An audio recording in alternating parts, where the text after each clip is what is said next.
السلام علیکم ورحمۃ اللہ تعالی وبرکاتہ۔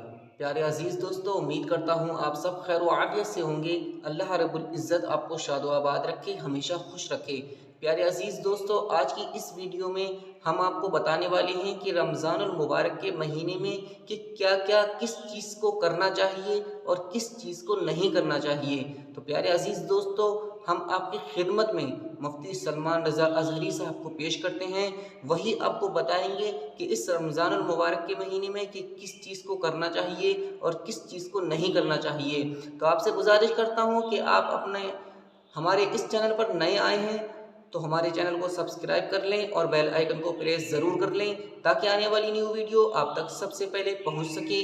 زیادہ ٹائم نہ لیتے ہوئے ہم اس ویڈیو کو شروع کرتے ہیں۔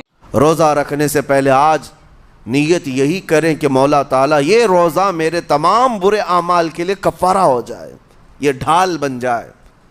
جانتے ہیں آپ، اپنے نفس امارہ کو روکنے کا سب سے بہترین آلہ بھوک ہے۔ بھوک، جتنا آدمی بھوک کے ذریعے سے اپنے نفس کو مار سکتا ہے دوسری کوئی چیز نہیں۔ آپ دیکھیں اس رمضان المبارک میں بہت ساری حلال چیزیں آپ کو حرام کر دی گئی ہیں، یعنی سحری سے لے کر افطاری تک۔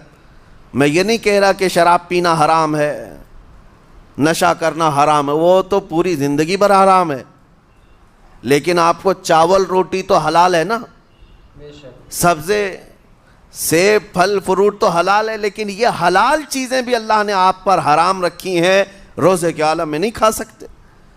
سحری سے لے کر افطار تک یہ حلال لقمے، پانی تو حلال ہے، پاک ہے، لیکن آپ کے لیے روزے کے عالم میں حرام ہے۔ اسی طرح شادی شدہ مرد اپنی عورت کے ساتھ زندگی بھر کبھی بھی جمع کر سکتا ہے، رات میں سو سکتا ہے، لیکن حالت روزہ میں وہ حلال کام بھی حرام ہے۔ حلال کام بھی حرام ہے، اپنی عورت سے جمع کرنا حالت روزہ میں کیوں روکا گیا؟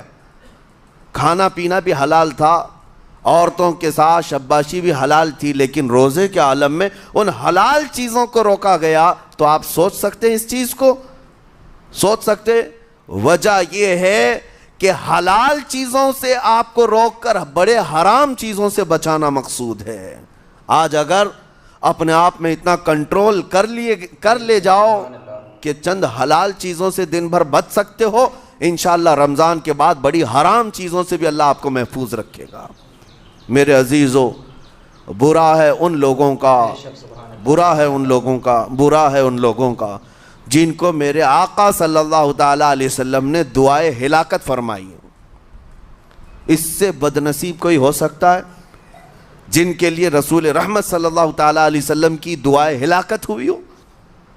حضور صلی اللہ تعالیٰ علیہ وسلم ایک دن مسجد نبوی شریف میں تشریف لے جا رہے تھے، منبر پر آپ نے قدم رکھا، آمین کہا، پھر دوسرے زینے پر قدم رکھا، آمین کہا، تیسرے زینے پر قدم رکھا، آمین کہا۔ خطبہ مکمل کیا، صحابہ نے پوچھا یا رسول اللہ صلی اللہ علیہ وسلم، ہر زینے پر آپ قدم رکھتے ہوئے آمین کس لیے کہہ رہے تھے؟ سنو، رسول پاک صلی اللہ علیہ وسلم ارشاد فرماتے ہیں کہ میں جب پہلے زینے پر قدم رکھا تو سید الملائکہ جبرائیل امین آئے اور دعا کرنے لگے۔ کیا دعا کیا؟ یوں کہا، یا رسول اللہ صلی اللہ علیہ وسلم، وہ شخص ہلاک و برباد ہو جائے جو آپ کا نام سنے اور پھر اس کے بعد درود نہ بھیجے۔ حضور فرماتے میں نے آمین کہا۔ حضور کا نام سنتے ہی آپ کی زبانوں پر درود آ جانا چاہیے۔ اللہم صلی علی سیدنا محمد وآلہ وصحبہ وبارک وسلم۔ میرے آقا فرماتے ہیں دوسرے زینے پر قدم رکھا تو جبرائیل امین نے یوں کہا، یا رسول اللہ صلی اللہ علیہ وسلم، وہ شخص ہلاک و برباد ہو جائے جو زندگی میں اپنے ماں اور باپ میں سے کسی ایک کے بڑھاپے کو پایا اور ان کی خدمت کر کے جنت نہیں حاصل کر سکا بلکہ ان کو ایسے ہی چھوڑے رکھا، ایسا شخص برباد ہو جائے۔ حضور فرماتے میں نے آمین کہا۔ پھر جبرائیل امین نے کہا، تیسرے زینے پر قدم رکھتے ہی میرے آقا فرماتے ہیں جبرائیل نے یوں دعا کی کہ اے اللہ کے رسول، وہ شخص ہلاک و برباد ہو جائے جو رمضان کا مہینہ پایا لیکن اس کا ادب نہیں کر سکا۔ اس کا احترام نہیں کر سکا، حضور فرماتے میں نے اس پر بھی آمین کہا جس کی ہلاکت کے لیے جبرائیل امین دعا کر رہے ہوں اور اس دعا پر سید الانبیاء آمین کہہ رہے ہوں، ایسے شخص کی بربادی کا کیا انجام ہو سکتا ہے؟ وہ کتنا بد نصیب ہوگا۔ اسی لیے میرے عزیزوں، مسلمانوں میں یہ رواج ہی نہیں ہونا چاہیے کہ اٹھ کر کے پوچھتے رہیں روزہ ہے کہ نہیں ہے، روزہ ہے کہ نہیں ہے۔ مسلمان ہے تو روزہ ہے، اور یہ کوئی آپشنلی عبادت نہیں ہے کہ 4 رکھ لیا 2 نہیں رکھا، آپشنلی نہیں، یہ فرض عین ہے۔ ایک روزے کو چھوڑنے کا گناہ فرمایا گیا 600 سال تک اسے دوزخ میں رکھا جائے گا، 600 سال تک۔ یہ معمولی چیز نہیں ہے، اور جن کے پچھلے روزے قضا ہو چکے ہیں معاف نہیں ہوں گے۔ تھپڑ مار لیں گال پہ، توبہ توبہ کر لیں، معاف نہیں ہوں گے۔ توبہ تو کرنے کے ساتھ ساتھ قضا بھی کرنا ہوگا۔ جب موقع ملے سال بھر میں اپنے چھوٹے ہوئے روزوں کو واپس کرنا ہے۔ اس کی اہمیت میں آپ کو بتا دوں، ایک روزہ اگر جان بوجھ کر کے کسی نے توڑا یا چھوڑا تو جانتے ہیں اس کا کفارہ کیا ہے؟ اس کا کفارہ یہ ہے کہ اس کے بدلے میں دوسرے دنوں میں 60 روزے کنٹینیو رکھے۔ رمضان کا ایک روزہ پورا کرنے کے لیے 60 روزے رکھنے پڑ جائیں گے۔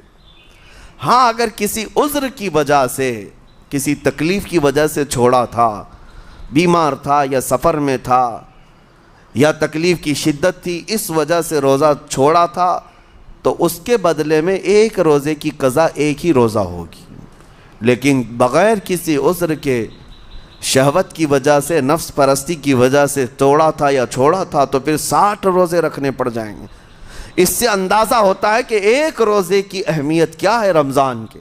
اسی لیے میرے عزیزو، یہ روزے آسان ہیں، روزے آسان ہیں، اس کو رکھ لو، اس کی جزا بہت بڑی ہے، اس کی جزا بہت بڑی۔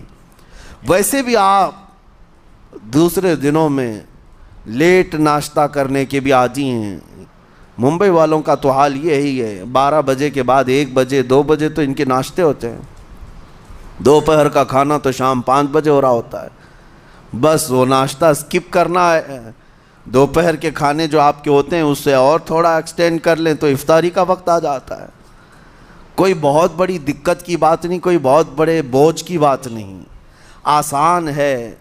آج الحمدللہ ہمارے 5 سال 6 سال کے بچے روزہ رکھ لیتے ہیں، تو بڑوں کو تو اللہ نے جو طاقت عطا کی ہے، روزہ ہرگز ترک مت کرو۔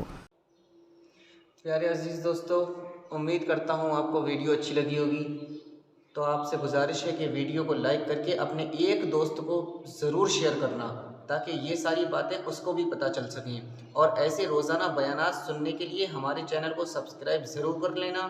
چلیے ملتے ہیں کل ایک نیو ویڈیو کے ساتھ۔ السلام علیکم ورحمۃ اللہ تعالی وبرکاتہ۔